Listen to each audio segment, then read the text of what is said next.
Hey, it's Heidi. Welcome back for another video. I'm so glad that you're here. And if you're new here, welcome home. There's a bird squawking outside of my window, and it's like doing its bird song. I guess it's trying to call somebody to it. But isn't that kind of what I do with these videos? Like, I'm here, I'm singing my bird song, my call, and you're hearing it, and you're going, man, she's singing my song. I'm going to come back for another video. And usually that's what happens, right? And we build the community and build the relationships. And I just want to thank you for being here and for all of your comments and all of your support. And it means the world to me. And if you're new here, that's what I really long to do. I want to form a relationship with you. I want to deepen our connection. I want to help you by giving you the tools, the strategies, the understanding, the insight, the perspective, the shift that you need in order to navigate your most difficult relationships. I handle and deal in dysfunctional, toxic relationships. That happens to be my area of expertise. Codependence is my area of expertise. What's that? Ooh, it's a way to function in dysfunction.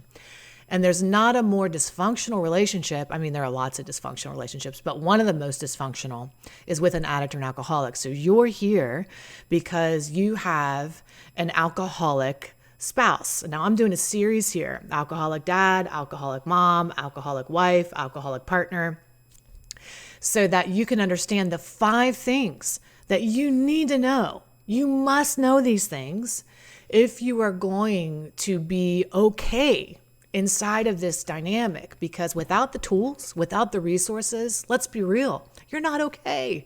You're up all night long wondering how to fix this thing, how to get your loved one back. It's maddening. It's completely destructive to every other area of your life because you can't focus on anything else when your loved one is hijacked, especially if they're doing some shady stuff to you in the process, right? And they're hurting you and they're hurting the other family members, and you just want to know how to make it stop. I get it. I'm glad you're here. Make sure you take a minute and like this video because it helps us help more people. All right. If you do find something you like here, and also subscribe if you do find something that you like, because again, new videos every single week come out on different topics. Now, I want to say that this is my area of expertise. I've dedicated the last 20 years of my life to understanding dysfunction and toxicity on a deep, deep level. I worked inside of as a lead faculty, as a teacher, as a coach, as a I ran the family program and created the family program inside one of the world's leading drug and alcohol treatment centers for 8 years. I helped thousands of clients and hundreds of families. However, there are many different perspectives on addiction and many different ideas about what to do and what not to do. And so I'm just one of those voices singing my bird call. And if you happen to resonate with my bird song, then let's dig a well and go deep. Let's flock together, right? Let's learn and deepen and grow our relationships. But there are lots of other experts with lots of other ideas on how to handle things. Don't stop until you find who's singing your song. All right. And because you deserve to get the answers that you want. And sometimes we can't hear it from one person, but we resonate with another person the way they're saying it. So these are my ideas. This isn't the gospel. This is what I've come to understand and learn after almost a decade of working inside this environment, hell, growing up inside of this environment and overcoming my own issues with substance use. These are the conclusions that I've drawn. And it's based on all that research. It's based on all that mix of education and understanding. And so I want to present that to you today. I've narrowed it down into these 5 things you need to know. Of course, there's many more things that you need to know. If you want more help, you can always go over to lovecoachheidi.com. I have a lot of free resources over there, like a boundary black belt masterclass that's free. I have an understanding addiction masterclass over there, a webinar, the top 10 mistakes families make, lots of free resources, a free ebook on addiction. So many, many things. All right. But let's get into it today. So if you have an addicted partner, okay, husband or wife, you're here because it's your spouse and you need to know. Now it's a different relationship than with a child, right? And you can get support, but again, what's different for you might be different for somebody who's dealing with this for a child or any other parent or any other kind of perspective. So I'm going to kind of tweak this to make it unique to you. The first thing you need to know is a no-brainer type of thing that you've heard over and over again, but I'm going to expand upon it. And I feel like I need to because you're here watching this video. And that is, you can't fix them.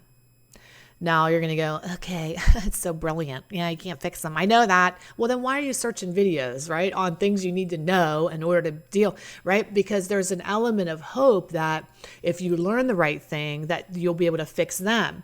I'm not giving you strategies to fix them. You cannot fix them. I do give lots of strategies on how to handle and deal within them and how to be in the relationship if you choose to do that, how to navigate the relationship. But as far as like fixing them, that's not something that we have any control over whatsoever. There's nothing you can do to help an addict necessarily be healed, right? But there are lots of things that we do to help them stay sick. And those things are like enabling, turning a blind eye, calling their work for them, smoothing it over, making sure, mitigating the damage, fallout with the kids. All these different strategies that we do to try to mitigate the pain or the fallout are actually helping that addict not have those consequences, and they're making it easier for them to stay drunk or high. All right. So there's nothing you can do to fix it. So knowing that it is their responsibility to recover, no matter how bad you want it, you cannot work harder on somebody's recovery than they are. Recovery should look like something very specific for each individual. It's up to them to figure out what that recovery plan looks like, what kind of treatment plan they have. Now, I know you want to encourage them to be well, right? We have lots of videos around here on how to encourage somebody and how to speak that hope into them. But ultimately, at the end of the day, you can't want it for them. And the lie is, though, that somebody has to want it. Addicts or alcoholics, they always say, they'll go to treatment when they're ready. They'll go to treatment when they want it. There's my cuckoo clock, just on cue, right? Every single time. Did you grow up with one? I did in my grandma's house. It's like my husband, I mentioned I liked it, and then there's the cuckoo clock. Okay, right in the middle of a video every time without fail. Anyway, what I was saying was, lots of people have this notion and idea that an addict or an alcoholic, like your husband or wife or your partner, has to be ready to go into treatment. Then they'll just be ready and they'll go, and one day they'll be excited to go. And I have to tell you, after 8 years inside of a drug and alcohol treatment center, I didn't see that even one time. Most people don't come into treatment and they're like, oh God, I can't wait to go. I'm so excited. Let me stop using the only thing that's making my life work. Let me give it all up and let me go through absolute hell because I feel like it. Nobody feels like it. Nobody's really motivated. Why do people go to treatment is actually fear of loss. There's usually something that motivates them to come in. They start that way. There's a push of pain that gets them into treatment, right? Their wife says to them, hey, look, I can't live like this anymore. No, I'm not going to subject the kids to this anymore. So we love you and we're not going to live in this environment. So go get yourself better. Or, we're going to be over here getting better, whether you get better or not. Right? Or the boss says, hey, you're high, this isn't working, you're going to lose your position. There's a fear of loss. There are relationships lost or something, or they get forced in. They got a DUI, or their hands are tied, or they lost a big amount of money, or they got in trouble some way. There's usually, everybody who comes into treatment is for a push of pain. There's a consequence awaiting or a consequence that has already happened. Now, what motivates somebody to get into treatment isn't what keeps them in treatment a lot of the times, because the pain wears off, right? The feeling of the pain wears off. And eventually they slip into this new motivation, which is the pull of purpose. They start to uncover who they really want to be, what kind of person they want to be in the world, how they want their relationships to go, and the light at the end of the tunnel appears, and then they're motivated to stick it out. But they're not going to wake up one day and go, you know what, honey, you're right. I just want to be better human. That's not what happens. It's like, I get it. You guys are done. You guys have had enough. I better get my act together. That's usually how it happens. So if you're waiting for that magical opportunity where the light's going to go off, it's not going to happen. Usually you're going to have to make a decision as a spouse, especially if you have kids involved, that you guys are going to get better, whether they get better or not, and start doing that. And then they're going to get on your train or off your track. But if you continue to smooth it over and sweep things under the rug and make things function in the dysfunction, which is the definition of codependence, you help people function in dysfunction, and you're cleaning up the messes, and you're pretending everything's okay, and you're covering for them all the time. You're helping them stay sick. So you can't fix them to get better, but you by sure can help them stay sick. And you're doing that every time you're in that codependent dance of enabling and that back and forth. Now, again, if you have more questions about this, we're only on the first point. You can see there's so much to know and there's so much to understand. That's why we dedicate an entire course to this, to really understanding addiction and breaking it all down. If you're interested in that, again, please go over to lovecoachheidi.com and send me a message.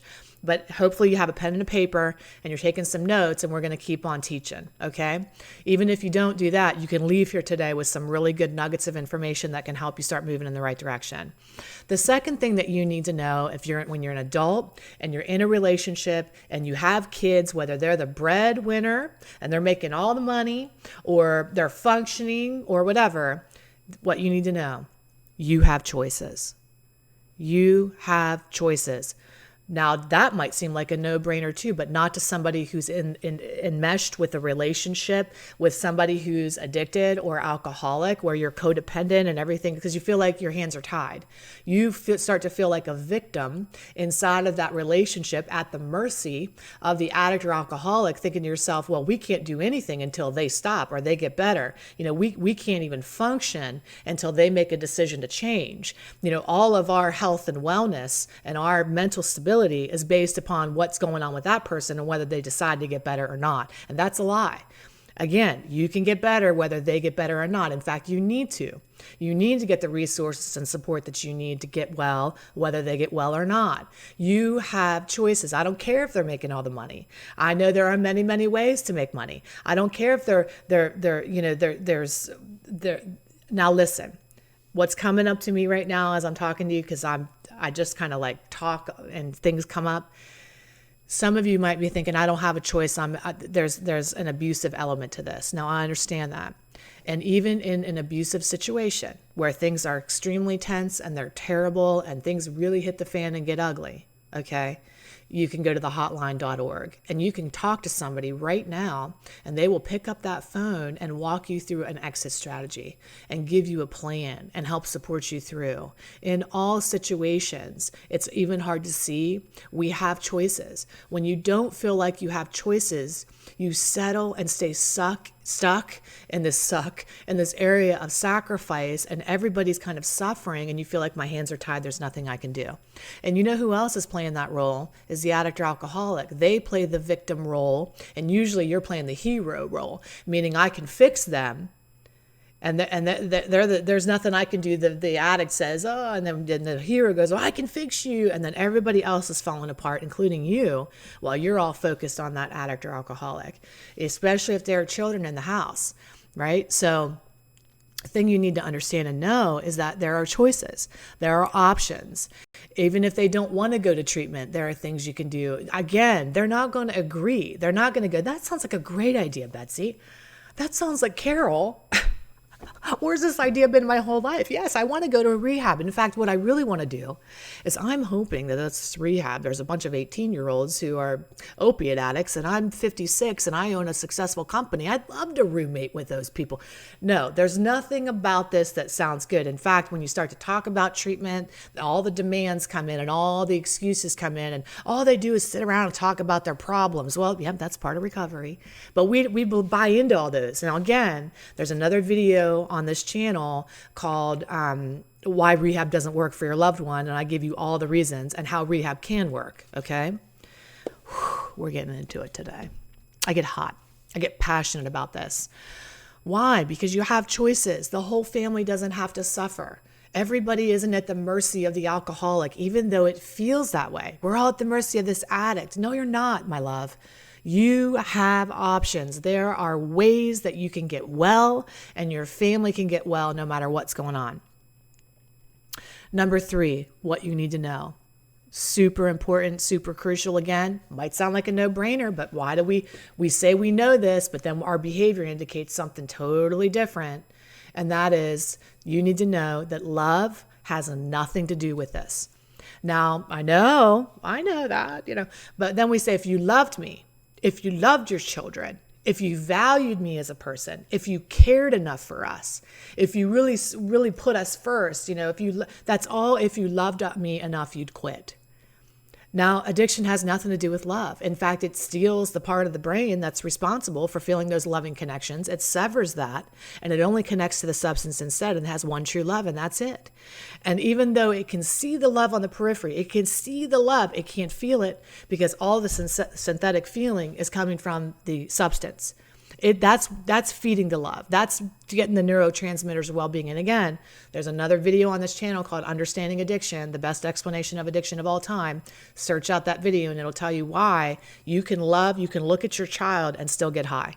That explains that. Love has nothing to do with it. And if you're a parent and this is your spouse and you're teaching your children, yeah, daddy just doesn't love us, and that comes out in some kind of way, you're giving those children a complex that they don't deserve to have because it's not about love. Addiction has nothing to do with love, and you need to know that, okay? That's important. They may or may not love you. I don't know. They may or may not know how to show they love you, but what I know for sure is the only love is the drug or the alcohol. As much as they'd want to love you, they're hijacked over here. I remember saying to my dad and thinking as a little 7, 8, 10, 15, 35-year-old, if my dad just loved me enough, he'd quit. I thought that for most of my life until I really understood addiction and made an effort to understand it so that I could see love has nothing to do with it here. Okay. And that's going to set you free when you know that. The fourth thing that you need to understand is addiction is never really over. Let's say they do go to treatment and they say, oh yeah, thank God. I remember the first time my dad went to treatment, I was like, ooh, thank God that's over, honey. I waited all my whole life to have a dad. I waited my whole life for this to be better. And the reality was he relapsed 24 hours out. Some people go through treatment multiple times. Some people go through treatment one time and get it. Some people never go to treatment and do okay. There are many, many roads to Rome. However, for most people, this is a lifelong walk, and so is any kind of wellness. You don't lose 100 pounds and then go, thank God, like that's over. I don't have to think about my weight anymore. You're going to manage that weight loss every day, right?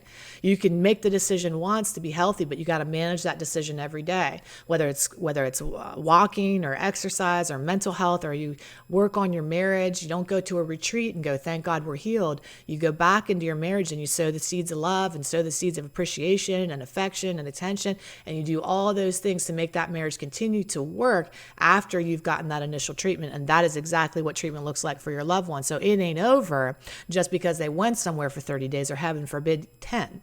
All right. And again, in another video, we talk about what recovery should look like. Or if you want a one-on-one, you can book it at any time. All right. I know I'm coming at you like a fire hose. I can feel it. Let's breathe. I can feel it. I feel it. I'm like, oh my God, I'm like, here's a fire hose. Drink the information. So let's breathe. And let me get to the fifth point. Okay. The fifth point is you need help too. And where is this resistance? It's in the fact that why the hell should I get the help? My loved one, my wife, my husband, my girlfriend, boyfriend, partner is the one who needs help, not me. All right. I'm the one that's firing on all cylinders over here. I'm the one that is knowing what needs to be done. I'm the one who's in my right mind. I'm the one who's holding down the fort. All those things are true. And while that's true, that you're doing all those things, underneath, there's a simmering, burning inferno of resentment and rage and anger and frustration and disappointment and numbness and everything in between that if you don't address is going to continue to affect your psychological, emotional, financial, and physical health long past the time that your loved one gets well. You know, it's kind of like now again, I'm not making a diagnosis, but I do know that a lot of people who are subjected to any kind of abuse long-term, and addiction is a form of abuse. That's my position. Not a lot of people have that position. It's mine. I think addiction is a form of abuse, just like any other physical, mental, emotional, or physical abuse or spiritual abuse. And if you suffer that for many, many years, you can form complex post-traumatic stress disorder. You know, you could like be in the war zone and be subjected to that. And, you know, there is an impact on your life. There's an impact of this. You have the fallout. There's like shrapnel stuck in your body even long after they get well. And you need support too. You need support. You need somebody to come alongside of you and be a safe place for you to pour into all of your thoughts, ideas, fears, concerns, rage, a perspective. So there are many places to do that, whether that's a trauma-informed or drug and alcohol-informed counselor or therapist. Now, many therapists traditional therapists don't have a lot of training in addiction. I know that because I've had a lot of people intern with us when I was running the program at the treatment center. So make sure it's their specialty. Make sure addiction is their specialty. You could go to Al-Anon. You could get a support group that's free and get a sponsor and kind of work through a program. Or you can come alongside of a coach who's actually going to be a hybrid of those things, who's going to listen to you, but also give you concrete direction and steps. It's not all about surrender. There's some things you need to know and do and understand in order to be okay, right? So I'd love to be the one that you come alongside. If my bird song sounded good to you and that you line up with you're part of the flock, then, let's deepen our connection and come over to lovecoachheidi.com and send me a message and we can start to work together. So again, let's recap those 5 things. Okay. The first thing is you can't fix them, but there are things you can do to help them stay sick. The second thing is that you have choices and options, even though you might not feel like you do, you always do. And that's a good place to start from. What are my choices and options? The third thing is love has nothing to do with this. All right. If it did, they'd be healed. The fifth thing is it's never really over. This is a long-term thing that you're going to be dealing with. And the fifth thing is you need help too. You need support too. So again, I just want to encourage you to keep coming back for more or go deeper in our connection and get the support that you need over at lovecoachheidi.com.